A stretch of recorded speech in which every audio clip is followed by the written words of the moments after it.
What do you think will be India's position in this?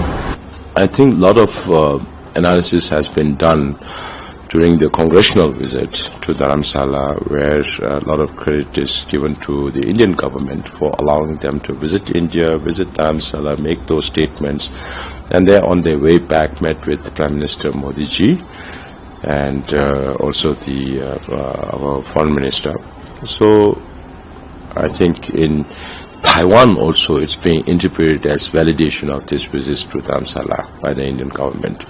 So Indian government also keeps this interest in mind. I have always said that no country will leave aside their national interest and pick up Tibetan national interest. So as long as that nation's security interests and other interests aligns with Tibetan interests, and Tibet and India, we have age-old relations. We consider ourselves as an extension of Indian culture, our language, our religion, the script of our language and religion all came from India. We consider ourselves as an extension of Indian culture because we transliterated every available Sanskrit and Pali text into Tibetan, and we are the only country to do that.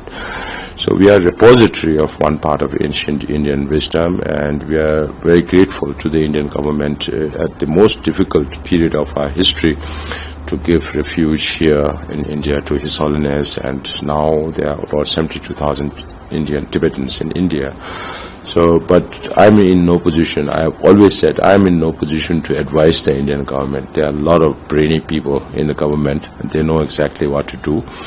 And as long as they feel that Tibet's interest aligns with India's interest, then I'm sure, and since about a year ago, there have been a lot of noises, not just 1 year, because of China's belligerence on Indian border, and there are a lot more noises or voices about India having to recalibrate its Tibet policy.